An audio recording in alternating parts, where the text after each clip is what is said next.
Hello everyone, I'm a soft skill trainer from the Department of Career Planning and Development. And today our topic for discussion is idea generation technique Spelt. Before we talk about the idea generation technique, we first have to understand what is an idea generation. Well, idea generation means that you have to come up with new ideas, something that is different, something that is new, and something that has not come up before. That is what an idea generation means. And all we have to do is come up with new ideas every time so that we can succeed more in our life. And there are many idea generation techniques that are prevalent today. Some of these are Scamper, Spelt, brainstorming, and many other.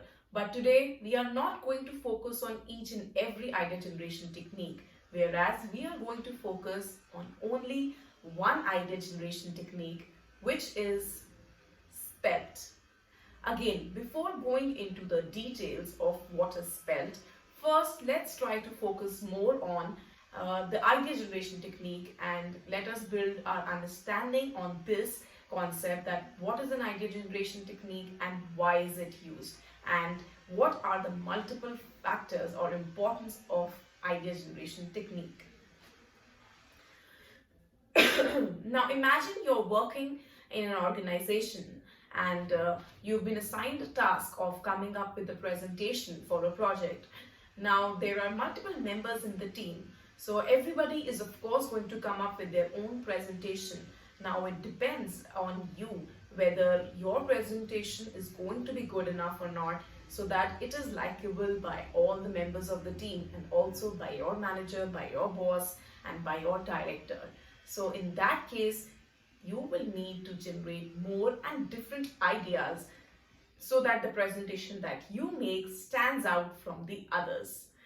Apart from that, imagine you're an entrepreneur, you're the owner of a company, you're a business person, and now you also need to generate new ideas. You want to start with a company and you don't know what to do, you don't know what's going on in the market. How will you be able to start a new business? For that reason also, you do need to apply an idea generation technique so that you can come up with new ideas so as to implement a new idea into your business that is acceptable by the people, that people happily accept, and then they will be able to buy your product or your service. Why? Because you have come up with a new idea, something that does not exist in today's world. And if you're able to do that, then of course your business will be very much successful. So we have talked about two places where idea generation techniques are required. If you're working for an organization, if you have your own startup. Apart from that, even if you have a running business, still you will need to generate ideas. Imagine that your sales are going down, or maybe your company is not performing well, and you are wondering that why is all these things happening. So idea generation techniques can really help you during this time as well, where you can analyze that how you can build your business, how you can bring your sales back on track, how you can make your company a profitable company, which might not be having currently. So for this reason as well, you need to generate more and more ideas. You need to come up with new ideas so that you can implement those things and you can apply those things into the your business so that your business grows substantially. Now there are three things that we have talked about where you need idea generation techniques. One being where you're working as a professional in a company or in an organization. Number two being you have to start a new company. And number three being you already have a running business but your sales are going down. Now apart from these things, these three major things, there are many other places where you need to generate ideas. In fact, not many other, I would say at every place and every now and then, you need to generate different ideas. As a student as well, you need to generate different ideas. Imagine your teacher has assigned you a project. Now on that particular project, different students are going to work. So the topic is same, but different students are being assigned a project.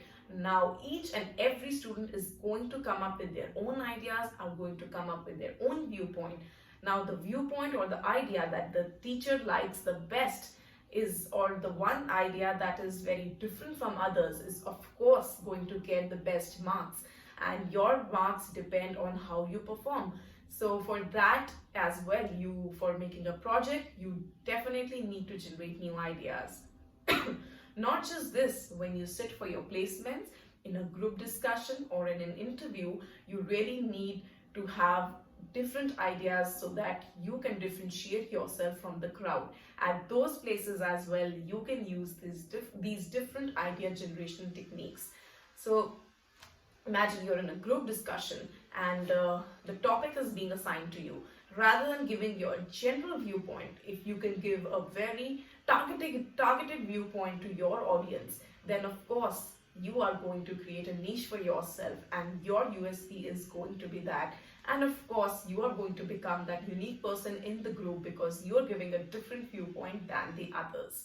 In an interview as well, in fact, sometimes you can being asked technical questions, or you can be given a scenario and you have to give response on that. So in all such places, you can use these idea generation techniques to generate new ideas and share it with your interviewer as well. Not just for professional reasons, but for personal reasons as well. We do need to come up with new ideas every now and then. Imagine you are going to organize a party for your friend, a surprise birthday party, let's say. For that as well, you need to come up with different ideas, and the better your ideas, the better the party is going to be, and everybody is going to enjoy that a lot, I'm sure. So if you have to arrange a meeting, a dinner, there are multiple reasons every now and then in your daily routine, in your personal life, in your professional life, everywhere you need to generate ideas. Well, I need not stress more on this term. I think I have made my point very much clear that why do we need idea generation. So this is the basic of our topic, and that's why it is very important to understand this thing, that why do we need idea generation. So I hope it is clear to you that why we need idea generation. So talking about the basics, now let's move on to our next step, which is the idea generation technique. As I have told you earlier also, there are multiple idea generation techniques that can be used at different places. For example, brainstorming is the basic idea generation technique that can be used at every place. It can be used in your personal life as well as your professional life. This is the basic idea generation technique, and it can be done alone as well as in a group. Mind mapping is another idea generation technique which is also widely used. In fact, many YouTubers also use the mind mapping technique to generate more and new ideas. It's a very simple technique, and you can easily use it in your GDs and your interviews as well. As and when a question is posed to you, you can just use a pen and paper, or without a pen and paper, just in your mind, you can create a mind map of the different ideas that are coming to your mind that can relate from one thing to another, and on the basis of the ideas that you have generated, you can implement your idea finally. Apart from mind mapping and brainstorming, the another technique is Scamper. Scamper is usually used in business areas to implement different business ideas or for the growth of the business. If the business is not growing at a certain pace, then Scamper can be used widely to understand the different aspects of business and understand each and everything, and also that how we can improve our sales. So Scamper stands for substitute, combine, adapt, modify, then put to another use, eliminate, and reverse. So this is what Scamper stands for. But what each and everything means, I will not be explaining in this video, because this video is not about Scamper, it's about Spelt, which is another idea generation technique. So I just wanted to give you basics of the other idea generation techniques that are available for you, and you can definitely study on it as well and use it in your daily life. But apart from that, our focus today is going to be on Spelt, which is also a very widely used idea generation technique. Now, where Spelt can be used, it's also used for businesses, whenever you have to start a new business, Spelt is very much widely used in such cases. Apart from businesses, you can also use it in GDs. If you've been given a group discussion topic, then you can use Spelt, not at each and every place, but in certain topics you can also use Spelt. When I explain you what Spelt means, then you will be able to relate it on which topics you can use Spelt on and on which topics you cannot use it. So in GDs or in interviews you can use it. Otherwise, to start a new business, Spelt is being used.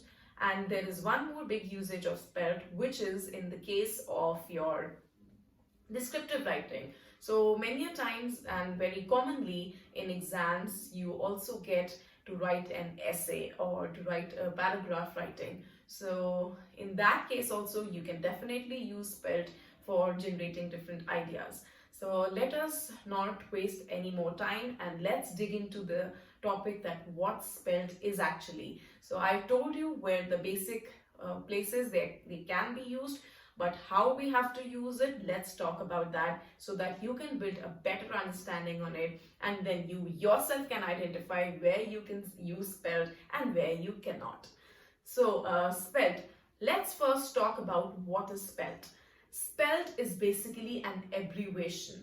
So to split it into the full form, let me tell you what each and every word means. So Spelt, the full form of Spelt is S stands for social, P stands for political, E stands for economical, L stands for legal, and T stands for technological. Let me tell you once again, because this is very important, this is the base of our discussion. So Spelt stands for social, political, economical, legal and technological. So this is the whole full form of Spelt. Now let's break down each and every word and try to understand each and every element of the word Spelt and how we can implement it in our day-to-day life. So starting with the first one, which is S. S stands for social. So we are also going to take an example so that we can better understand the whole concept of Spelt. So for the better understanding, I will explain you what each and every word means, and then we will relate it with an example so that we are 100% sure as to what it means. So starting with the first one, let's imagine that we are going to open up a new startup or a new business, let's say, and then we will analyze that how each and every element of Spelt can be used in opening of a business or a new startup. How we can analyze and use this technique to open a new business and how this technique can be helpful for us. So starting with the first one, S. S stands for social. So when we say social, as you know, the basic meaning of social means interacting with the people, the general people, the people of our community. Everything and anything related to the people of the community comes under the category social. So when we say social, we mean the people basically. So imagine now we are starting our own business. So when starting our own business, of course, there are multiple things that we have to keep in mind. But very important aspect is to keep in mind the social causes of a society. So if I'm going to start a new business, I need to see that the social causes are being met in my business or not. Let's just imagine that I'm going to open up a factory of my own where I'm going to manufacture juice boxes. So if I'm going to manufacture juice boxes, then I need to ensure that my juice that I'm going to produce and sell in the market, whether it is going to be compatible with the social cause of the society or not. So what is getting covered under this will be that the people of the society, the demographics, where I'm going to sell it, who are the people, who is my target audience, who am I going to sell this product to, and whether it is going to be of benefit for them or not. Is it for the younger generation so that they can be energized, or is it for the older generation or the senior citizens so that they can, it is going to be an energy or a healthy. So because it can act as a healthy drink for them. So we have to understand each and every aspect as far as the society is concerned, the different demographics, the geographical location, where we are going to sell that product, and how is it going to go, and whether the people are going to like it or not, what is the customer behavior. All these things will get covered under your social issues, and whether somebody is going to get offended by it or not, all these things will get covered under your social issues. So apart from that, there are many other social issues as well, but considering the example that we are taking right now, we need not focus on the other social issues. The things that we were bothered about, we have already covered those things in our discussion. So this is about the first technique, which is S, which stands for social causes. So starting up a business, we do need to consider the social causes, that is the society around us, before we go ahead and open up a business and start selling something. Now let's come to the second point, which is P. P stands for political.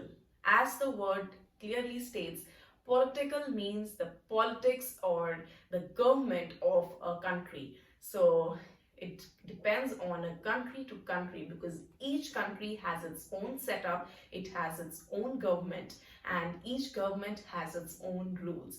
And whenever you think of starting up a new business or a startup, of course you have to abide by all the policies, all the rules, and all the regulations that are being given to you by the government of that particular country.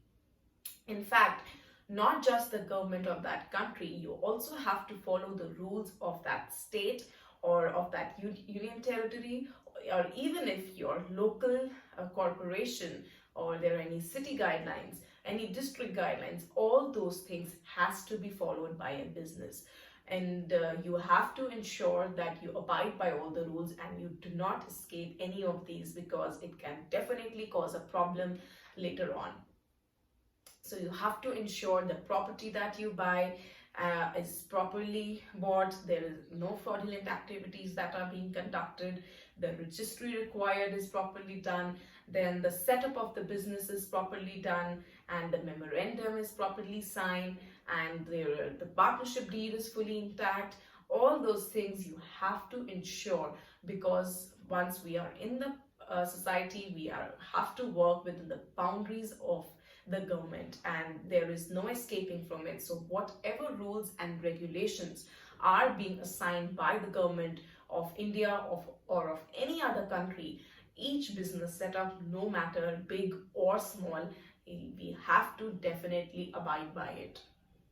Many businesses also take a loan before starting their business. So this is also another guideline that we have to follow, because there are many guidelines that government gives for a business. So all these things have to be kept in mind before we go ahead and start a new business.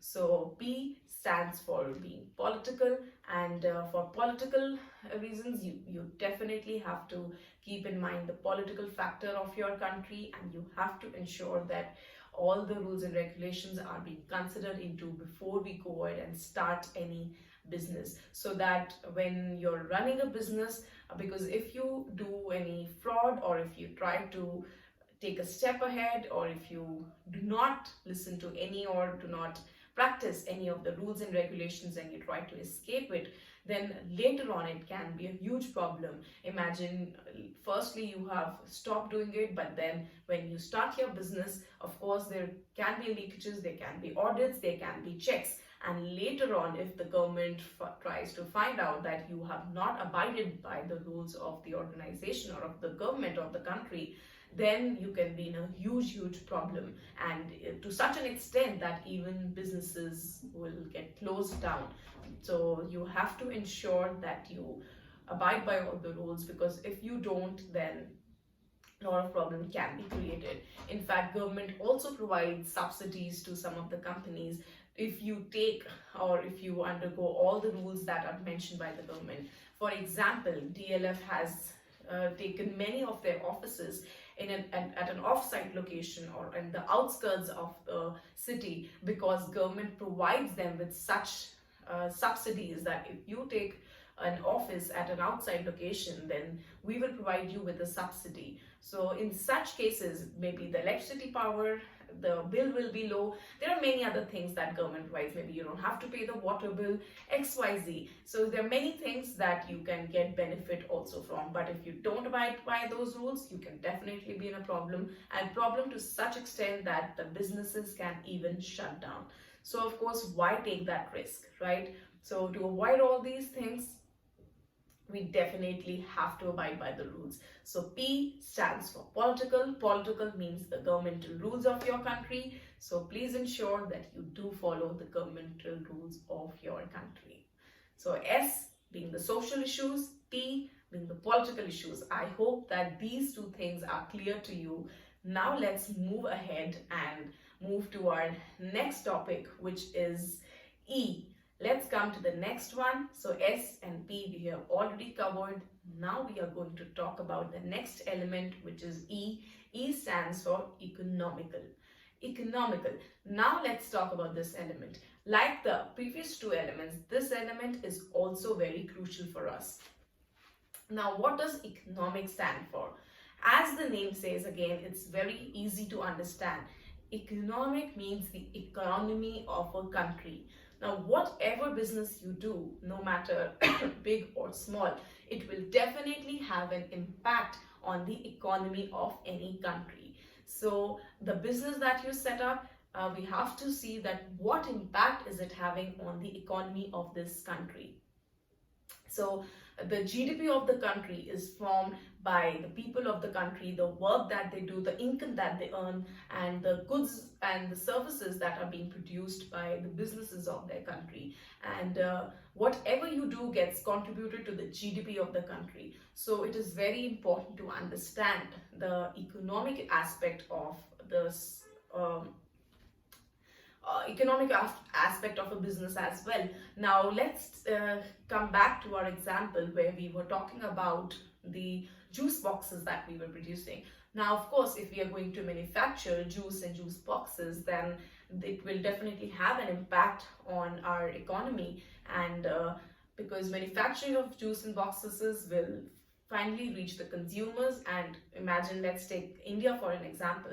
The population of India is around 1.4 billion, which is a huge number. So imagine if I would start manufacturing juice boxes, because this is something that can be used by each and every individual, and a box of just 10 rupees is affordable by every person. At least people of middle class and upper middle class can definitely and easily afford juice box of 10 rupees. So there's a huge population that is going to get impacted, and it is going to reach masses, which also means that it is going to create a huge income for us as a business. And of course, the more income that we create, the more goods and services that we produce, we are going to contribute to the GDP of that economy. So which also matters a lot. And the greater it contributes to the GDP of any economy, the better it is for that particular economy, and it will of course be very good for the economy. So we have to understand this thing also, that how we can contribute to the GDP of the economy. Now, if you are into some business that is banned by the government, then of course you are not contributing to the GDP of the economy. For example, if you are into gambling and if you're into casinos, now this is something that is banned by the government.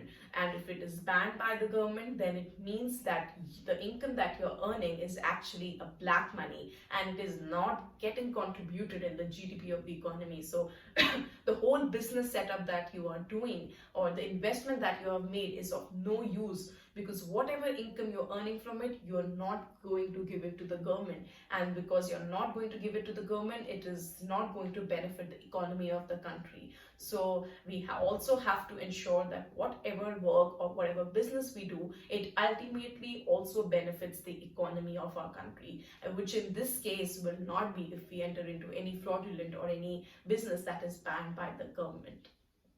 So this was our point on economy within the country. But that is not just enough, because every business has different aspect, because businesses are performed within the country, domestically, and also internationally, which is also known as exports. So if we are going to export any product or service, then we are going to earn money in some other currency. For example, if I am in India but I'm exporting my juice boxes or juices to some other countries like the US, the Japan, or China, or some other country, then it means I'm going to earn in their uh, currency. I'm going to probably earn in dollars or in yen.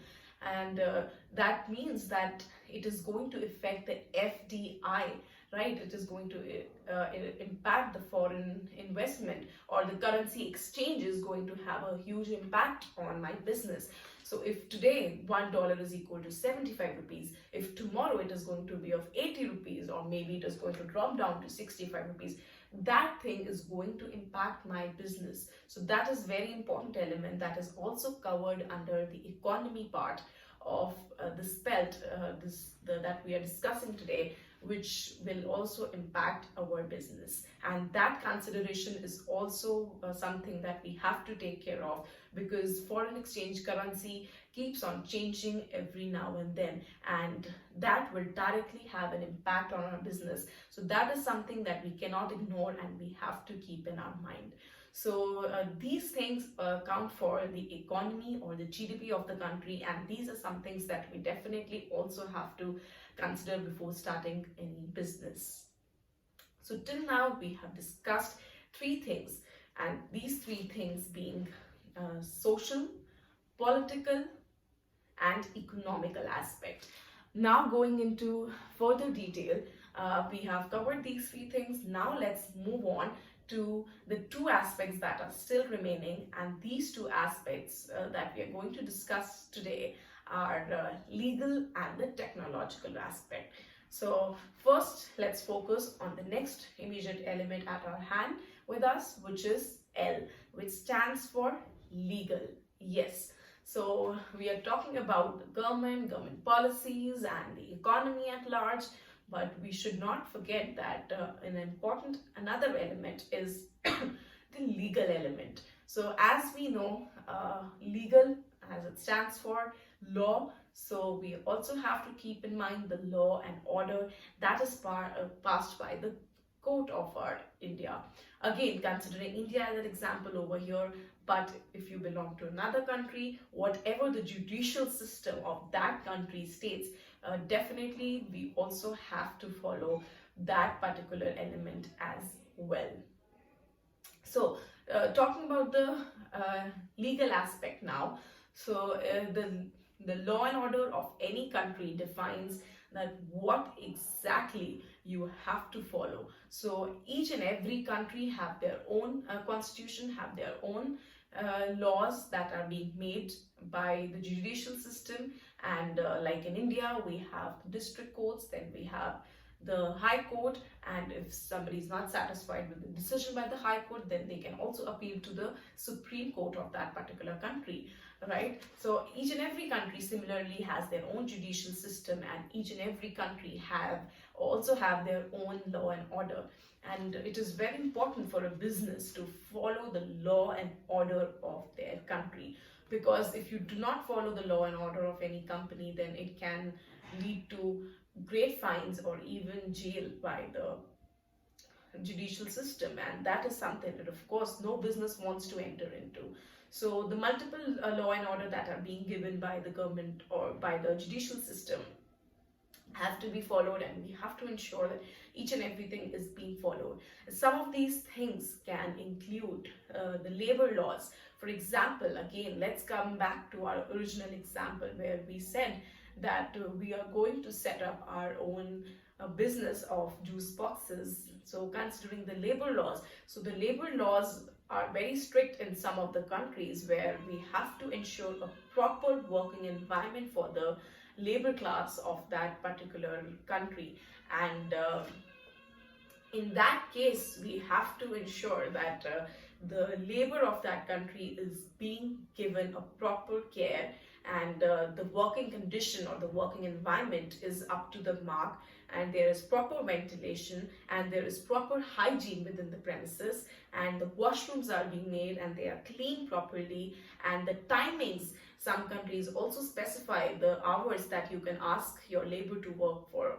After that, you cannot ask them to work. In fact, like in our country, there's a rule that child labor is totally abolished. So if you have children working in your factories, then that can, of course, go against you, and the government, the judicial system can raise a case against you, and you can be fined for it, or even you can go to jail for committing such crimes. So in order to avoid that, we have to know that what are the different laws of our country, and we have to definitely abide by it.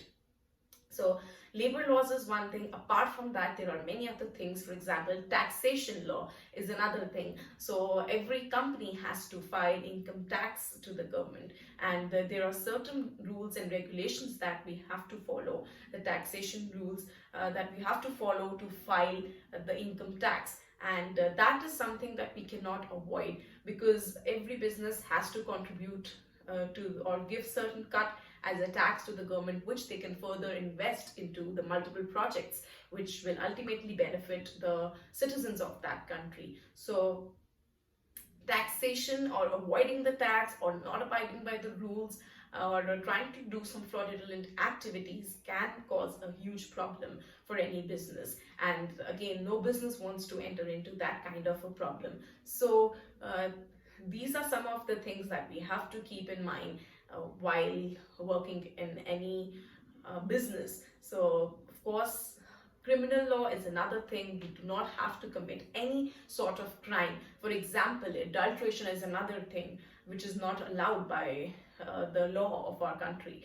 And if we try to adulterate any of the substance that is being used in the juice or the juice boxes, then it can cause a huge problem for the business. Imagine if we are using plastic boxes for giving out juices, and the government has, or the court of law, the Supreme Court has ordered that plastic is a total ban and you cannot use it for packaging.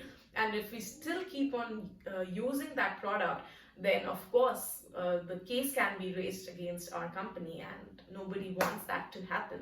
So I hope you are clear, because I've given multiple examples stating that where you can use the legal aspect of any business, and how we have to be very much sure that we do not miss out on any of the law and order of our country. So this was legal aspect. Till now we have talked about the four elements. First being the social one, second being the political one, third being the economic aspect, fourth being the legal aspect. Now coming to our last part, which is T. T stands for technological aspect. Well, technological aspect is also very, very important, especially in today's day and time, when we know that technology is rapidly changing and expanding. And this is something that we have to keep in mind. Some of the things to keep in mind regarding the technological aspect also means keeping in mind the supply chain management.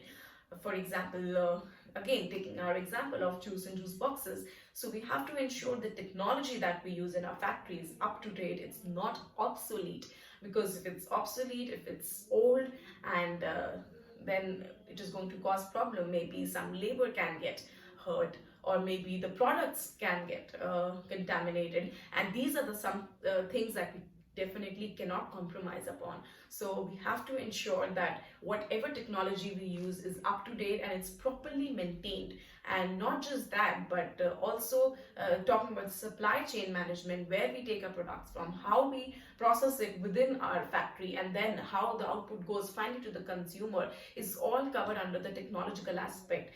In fact, many good companies, we must have seen, also showcase how they use technology in their factories, where everything is very much clean and everything is mechanized, and there are proper machines for each and everything, and the boxes are very clean, and then there are machines where you can see the juices getting poured into the boxes, they're getting packed automatically, so there's no human contamination, and then immediately the next box comes in, and then the juice is poured, and the packaging also happens side by side. which gives the confidence to the customer that yes, this company is having good capital and they're investing it in the right direction, and the product is 100% safe because the right technology is being used. In fact, technology does not just play its role over here.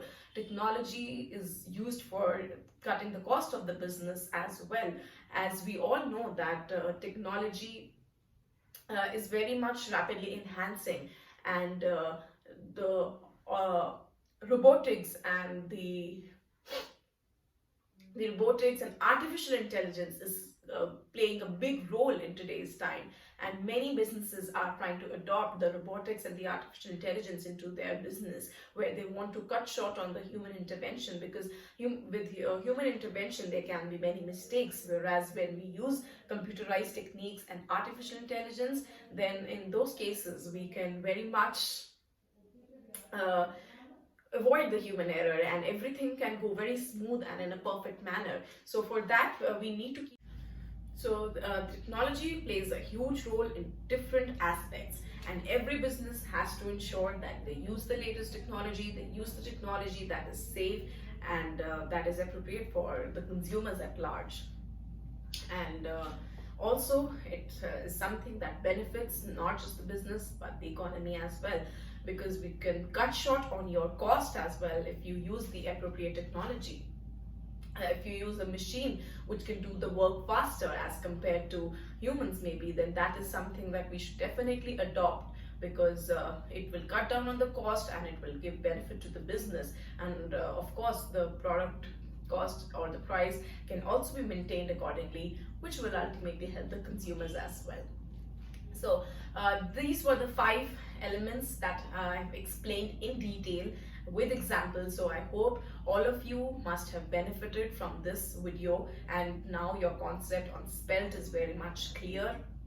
Once again, just to quickly revise, so Spelt, S stands for social, P stands for political, E stands for economic, L stands for legal, and T stands for technology. So we discussed the whole scenario as far as a business or a startup is concerned, and how we have to consider each and every area of the Spelt technique in order to start a new business.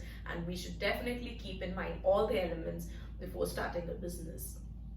And not just in business, this is just the example that we took so that I could explain this in a better way. But if you get similar things in a group discussion or in a or in an interview, if they ask you, then you can use this technique to explain your answer as well. In fact, in descriptive writing, if something like this comes up, then you can use the Spelt technique, explain it in detail, or you can use a particular case study and use Spelt in that particular case study to solve the questions or to solve that whole case study, and it will be very much beneficial to you in order to do this whole activity by using this idea generation technique.